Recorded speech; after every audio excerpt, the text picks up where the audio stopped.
Bonjour à tous, c'est Boris Indécent, bienvenue à nouveau sur ma chaîne YouTube. Nous sommes le samedi 3 juin. Ouais, j'avoue, bosser un samedi. En fait, non, je ne bosse pas. Je fais cette vidéo pour le plaisir parce que je vous avais dit sur Twitter que je vous ferais cette vidéo parce que j'ai été peiné de voir que je publiais des analyses, d'analyses techniques et systémiques, d'avoir peu de réactions et que, à l'inverse, j'étais capable de vous poster un biseau, un double top, un double bottom, etc. Et là, j'ai beaucoup de réactions. Et je me dis, c'est dommage parce qu'il y a quand même un potentiel qui est bien plus intéressant et bien plus important que dans le chartisme avec l'ATS. Et je me dis, c'est dommage d'avoir aussi peu de réactions.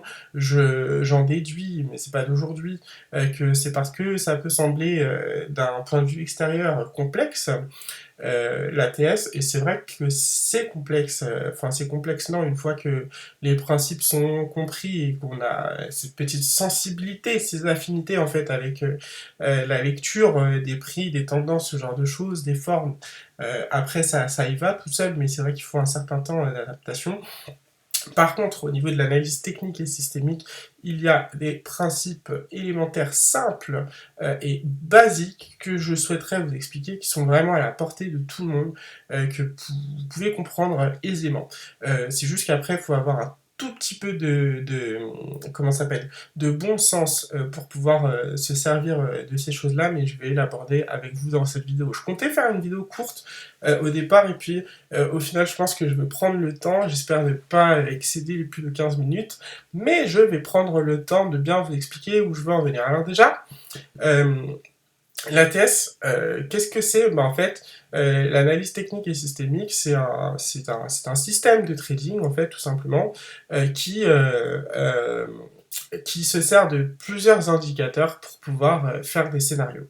Voilà, mais nous on va pas faire de scénarios, on va pas prendre tous les indicateurs, puisque vous avez dans les indicateurs des moyennes mobiles avec R-type 2, parabole SAR, bande de Bollinger, enfin voilà. Donc moi c'est pas ça ce qui m'intéresse. Moi je voudrais attirer votre attention sur la moyenne mobile à cette période, tout simplement. Je ne vais même pas vous parler de la moyenne mobile 20, je voudrais juste attirer votre attention sur la moyenne mobile à cette période. Parce qu'en ATS, nous regardons en fait les différentes unités de temps, ça va du 2 minutes jusqu'à l'annuel. Et aujourd'hui, je vous ai affiché le système de trading en mode long terme, donc qui réunit les unités de temps un jour, une semaine, un mois, un trimestre, 6 mois, une année.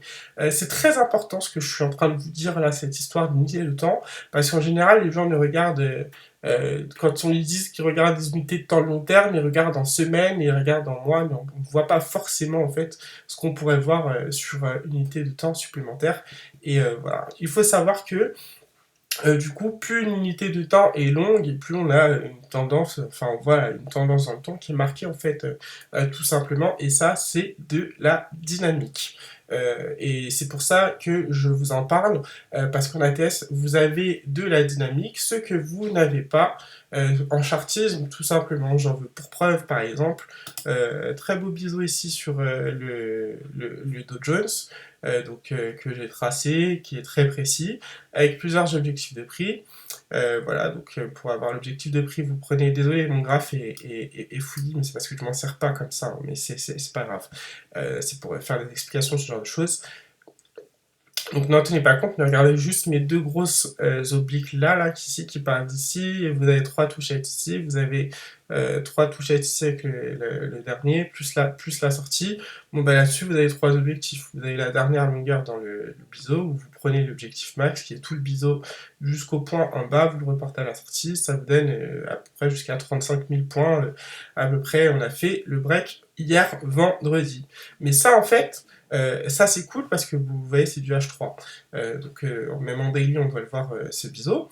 Ça c'est super cool, ok, mais c'est un setup qui est fixe. C'est-à-dire que vous avez un objectif 1, objectif 2, mais vous n'avez aucune idée de s'il peut péter en fait les 35 000 ou pas, vous le savez pas ça. Pour le coup, vous pouvez pas le savoir en fait avec ce biseau. Alors que moi en ATS, je peux savoir, en tout cas je peux avoir des éléments supplémentaires pour savoir si c'est possible de casser ou pas cet objectif de prix qu'il irait chercher avec ce biseau. Je peux le savoir parce qu'il suffit que je regarde les tendances en fait, tout simplement, les tendances de prix qui sont marquées, et plus l'unité de temps est grande, et plus je vais avoir une espèce de fiabilité sur la tendance, et c'est même pas de la fiabilité, mais c'est euh, comment ça s'appelle, de la linéarité en fait sur la tendance. Plus la tendance va être affirmée et va durer par rapport à notre référentiel de temps à nous. Parce que là, je prends à exemple, alors non, je vais prendre ici Google en semestriel. Vous avez eu votre phase 2 haussière annuelle des bols, quoi, enfin les bols divergent, les prix qui montent, et puis derrière, à nouveau une petite phase 2, puis une phase 3, mais en tout cas, tout ce que je veux dire, c'est que là, on voit le flux, voilà. Et c'est intéressant. Donc, parce que quand vous voyez ça, vous savez que vous êtes sur un produit en fait qui est haussier sur du long terme, en semestriel et en annuel. Mais je m'écarte un peu. Là où je voulais parler en fait des bases simples de l'ATS, c'est que je voulais parler donc de la M7. Alors la M7, et en tout cas les indicateurs en ATS, on va s'en servir comme des supports ou des résistances en fonction des setups et des possibilités.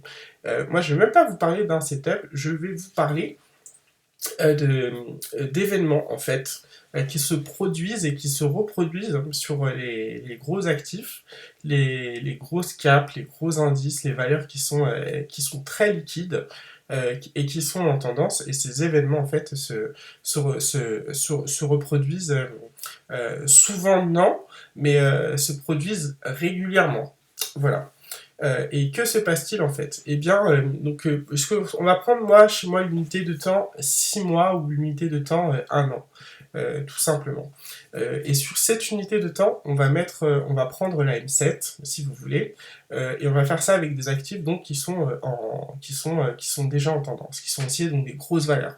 On va prendre du Apple, on va prendre des indices comme le CAC 40, le Dow Jones, et on va voir en fait ce qui se passe avec cette M7 année, puisque je vous le dis en ATS, on ne se sert que de support et résistance, et donc ces supports et résistances sont les indicateurs que sont M7 et M20, la parabole SAR et les bandes de Bollinger. Mais moi je vais juste prendre l'unité de temps annuelle et semestrielle, et du coup et du coup, donc, on va voir ce qui se passe avec les M7 années sur ces actifs qui sont donc en tendance, donc les gros actifs, les valeurs liquides. Ici à l'écran, nous avons Google. Donc, j'ai pas les bols en annuel parce qu'il y a peut-être pas cette période où ça code pas comme il faut, mais c'est pas grave. Donc, Google ici, la M7 année, elle est juste là, d'accord?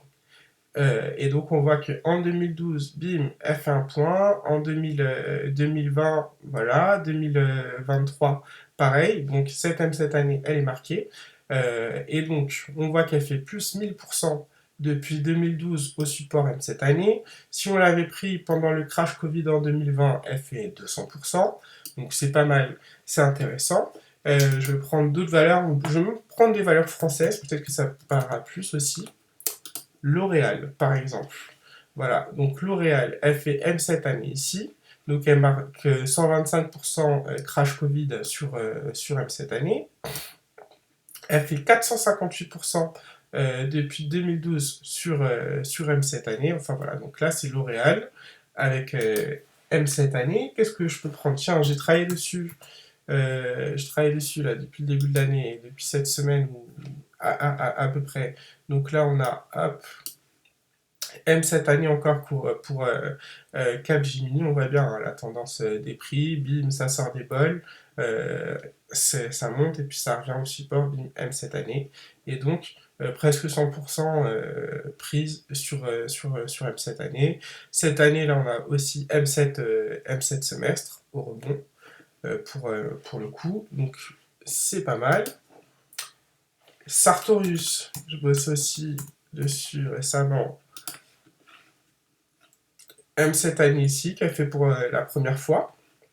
en sachant que, voilà, bon ça c'était une phase 2, c'est une phase 2 haussière, c'est le début d'une tendance, et puis après vous avez le retour en tendance haussière quand les bols se mettent parallèles, donc là c'est un support pas mal en fait, pour pouvoir prendre les prix en tendance. Donc là vous avez le gros support M cette année qui vient d'être fait pour la première fois depuis le début de la tendance. Donc enfin de la tendance haussière. Donc ça c'est intéressant pour Sartorius. Qu'est-ce que je pourrais prendre? Le CAC 40 lui-même, pourquoi pas?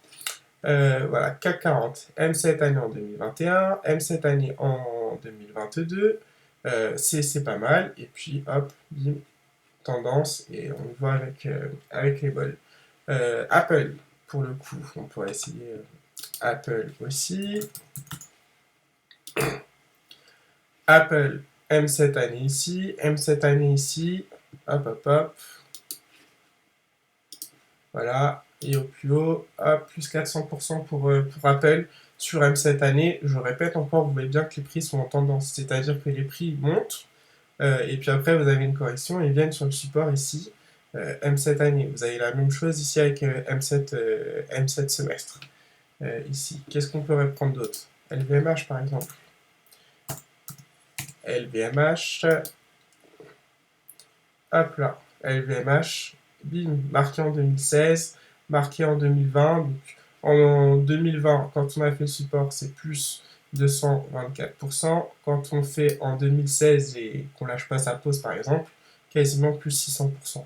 Depuis 2016, et je vous remonte bien le graphe, c'est des prix qui sont en tendance, quoi. Vous voyez, les bols elles divergent. J'ai pas parlé des bols parce que c'est pas ce qui m'intéresse le plus. Là, c'est vraiment je pourrais même ne mettre que la M7 et je vous expliquerai après pourquoi je vous dis ça. Mais voilà quoi. Donc là, vous avez pris les prix en tendance, vous avez le retracement, ils vont chercher le support et ça continue. Qu'est-ce que j'ai d'autre à vous proposer? AMD, tiens, par exemple. Voilà, pour AMD, hop, bim, on a les prix qui partent en tendance, ici, hein, qui sortent des bols, etc., qui partent en tendance, et ils reviennent sur le support M cette année, et le support M cette année, plus 132% au plus haut depuis ce support. On en a beaucoup parlé récemment, Nvidia. Voilà, Nvidia, M cette année en 2020, crash Covid, c'est la tendance, hein, les bols qui s'écartent, etc. Bim. Et puis de 2022 encore, calculons. Alors, si on est rentré là-dessus en 2000 et au plus haut cette année, 843%, et puis si on est rentré sur M7 l'année dernière, plus presque 300% pour Nvidia. C'est quand même assez énorme, tout cela. Donc Nvidia, je vais prendre, tiens, le Nasdaq aussi. Voilà, M cette année, ben, Nasdaq en tendance haussière, M cette année, cette année ça nous fait du 33%. Là, je crois que ça doit faire, ça fait combien ici, là, quand on est là, et qu'il est monté au plus haut? 143% quand il est monté au plus haut, et puis voilà. Et là, depuis cette année, on est sur du 33, 36%. Ok, donc le Nasdaq. Et puis voilà, est-ce que, tiens, L'Oréal, si on peut essayer. Hop, hop, hop. Ouais, bah oui, L'Oréal, voilà, 450%. 450%, M cette année ici, et M cette année là. Voilà. Donc, là où je veux en venir, c'est que, en gros, avec ce que je suis en train de vous dire, je sais pas moi, vous n'êtes pas un investisseur chevronné, vous n'êtes pas trader, vous n'êtes pas ce genre enfin, vous n'êtes pas actif en fait en investissement, vous n'avez pas ni forcément ni l'envie, ni les connaissances, ni vous n'êtes pas forcément formé, ou vous n'avez pas forcément envie, chose qui peut se comprendre, mais vous voulez quand même épargner. Et donc là, ce que je suis en train de dire, bah, ça s'adresse principalement à des gens qui sont sur du long terme, sur un horizon de temps très long terme. Donc, t'es pas obligé en fait de regarder tes graphes tous les jours, loin de là, et je vais même aller plus loin, tu pourrais n'ouvrir tes graphes que 4 fois dans l'année pour pouvoir choper ça. Alors déjà, comment choper ça? C'est simple. Bon, en fonction comment ça s'appelle, de ton logiciel graphique, bah, tu mets tu poses une alerte sur des actifs qui sont en tendance et qui t'intéressent. Moi, je vous ai montré que des big caps hein, depuis enfin, je vous ai montré quelques valeurs, mais c'est que des big caps, c'est que des gros indices qui sont en tendance. Je vais pas m'embêter à aller chercher des trucs qui sont liquides, etc. Enfin voilà, que des trucs qui seront susceptibles d'être là et après-demain et qui sont vraiment déjà en tendance en fait, quoi. Voilà. Euh, et pourquoi je vous dis ça? Eh bien parce que en fait, ces actifs-là, en général, enfin c'est en général, ils sont soumis en fait à des contrats, soit sur futur, soit sur option. Et vous avez en fait à chaque fin de trimestre d'une année, donc c'est le troisième vendredi du dernier mois du trimestre, quelque chose qu'on appelle les 4 sorcières en fait. Donc c'est les échéances, les expirations trimestrielles. Et donc là, en fait, ce jour-là, vous avez tous les actifs comme les indices, les actions, bah, le Bitcoin aussi, puisqu'il est au CME, le pétrole, les matières premières, en fait, vous avez ce qu'on appelle des roulements de contrat, c'est-à-dire qu'on passe sur un contrat, sur le contrat suivant. Et donc là, vous avez beaucoup de volatilité, si vous voulez, en général, à ce moment-là, en fait, juste avant l'expiration qui intervient donc le vendredi du dernier mois, du troisième vendredi du dernier mois du trimestre, si vous voulez, et des fois. Et j'irais même au-delà de ça. Parfois, vous pouvez avoir ce qu'on appelle des crashs ou des grosses corrections dans une échéance. Et bien souvent, on va faire un bottom en fait à la fin de. On peut faire bien souvent un bottom à la fin de l'échéance. Par exemple, je sais pas si vous souvenez du crash Covid. Bah, le crash Covid, il s'est fait le point bas du crash Covid s'est fait le vendredi, le troisième vendredi du mois de mars en fait, à l'expiration trimestrielle. Donc plus ou moins, il s'est fait ce vendredi-là, ou soit ce vendredi-là, soit le lundi, au début de la nouvelle échéance, on marque le support, et puis on repart. Et donc, bah, pour L'Oréal, le support, c'était M cette année, pour le coup. 2020, vous voyez, janvier 2020, et si je dégrossis un peu et que je prends ici en, on va même le prendre en mensuel, 2020, mars 2020, le point bas, regardez mon petit trait rouge, voilà, mars 2020, c'est ici, et ça s'est fait, je vous le prends en daily, je vais vous le montrer, que ça soit clair enfin, que ça soit bien clair pour tout le monde, que bien comprendre la pertinence de la chose. Donc là, je me mets en, je vais chercher 2020. Voilà, le crash il est là, 2020. Hop. Et le point bas, c'est fait le lundi 16 mars, ici, sur L'Oréal. Mais sur M cette année. Donc il s'est fait un tout petit peu avant. Il s'est fait un tout petit peu avant l'échéance parce que l'échéance elle doit être le vendredi qui a suivi le vendredi 20 mars, c'est l'échéance. Et donc 213, voilà. Mais en tout cas, ça s'est fait autour de l'échéance pour L'Oréal. Bon, c'est pas forcément le jour près, hein. Des fois ça se fait 5 jours avant, des fois 5 jours après, mais en tout cas, ça se fait aux échéances. Donc on voit ici qu'on était en fin de trimestre, autour de l'expiration trimestrielle, et qu'on a touché le support M cette année. Ici, vous le voyez à l'écran, bah, juste là, sur ma flèche verte en bas, donc ça correspond au support M cette année. Et depuis, plus 458%, donc le tout autour d'une expiration trimestrielle. Donc on va pas le faire, on va pas venir chercher M cette année à tous les trimestres, mais c'est pour ça que c'est intéressant de mettre des alertes, en fait, de référencer des valeurs qui nous intéressent, qu'on identifie des grosses capes, des grosses cotes, et de mettre des alertes en disant bah, si le prix vient toucher M cette année, j'aimerais être averti pour pouvoir rentrer, pour pouvoir profiter de la tendance de fond en fait. Tout ça, tout simplement. Donc vous faites ça et du coup c'est plutôt tranquille quoi. Vous avez une alerte et puis vous savez que vous serez en tout cas, il n'y a pas besoin d'être tout le temps devant ces graphes. Il faut juste savoir sur quelle valeur on aurait envie de rentrer. Et vous mettez voilà votre alerte sur M7 année et ça repart. Je vous ai donné une dizaine d'exemples depuis le début de cette vidéo. Ce sont des grosses capes. Donc voilà, ça fonctionne, elles sont en tendance, c'est pas mal et ça fonctionne.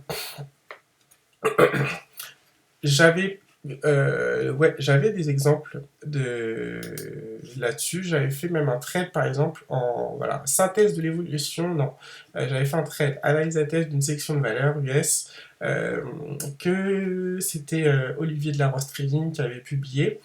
Ça c'était en 2022, donc l'année dernière. Il avait sorti ce graphe-là en fait, et vous aviez toutes des grosses capes ou les stars de la cote en 2021, du coup qui avaient perdu certaines jusqu'à moins 91% depuis leur top en fait. Et du coup, moi, la date importante, j'avais fait ce trade-là le 7 juin 2022. J'avais regardé toutes les valeurs en fait qu'il avait mis, qu'il y avait dans le graphe. Et du coup, j'ai tout analysé et j'avais repéré tous des gros supports, soit semestriels, soit annuels en fait, en gros. Et donc du coup, le 7 juin 2022, vous doutez bien que c'est proche de l'expiration trimestrielle du deuxième trimestre. Donc du coup, j'avais regardé toutes les valeurs que j'avais sélectionnées. Et en gros, je vous donne les résultats. Donc j'avais pris Google, Home Depot, Nike, PayPal, bref, peu importe quoi, une vingtaine de valeurs. Et donc du coup, voici les résultats en fait. Donc avec les supports, donc c'était soit des supports annuels trimestriels, les actions ont rebondi jusqu'à 80% lorsque, comment ça s'appelle voilà, le 3 août 2022, c'est-à-dire que le 7 juin, le 3 août 2022, c'est-à-dire 2 mois plus tard, il y a des actions qui avaient repris sur leur support jusqu'à 80%. Parmi ces actions que j'avais sélectionnées, certaines ont perdu jusqu'à 10% lorsqu'elles ont fait leur support, donc c'était pas forcément les bons supports à prendre. Donc le drawdown maximum c'était pour GameStop, PayPal, CVNA, enfin voilà, où elles ont perdu jusqu'à presque 10%. Et puis vous voyez aussi qu'il y a des actions qui n'ont pas du tout euh, enfin, je veux dire, il n'y a pas eu de drawdown, quoi. C'était, en gros, le support, elles ont fait leur support quasiment au dollar près, en fait, pour le coup. Et puis après, elles ont marqué, voilà, compris 12, mais par exemple, Plug, là, au dollar près, elle prend 64%. Moderna, au dollar près, 64%. Block-in, dollar près, presque 60%.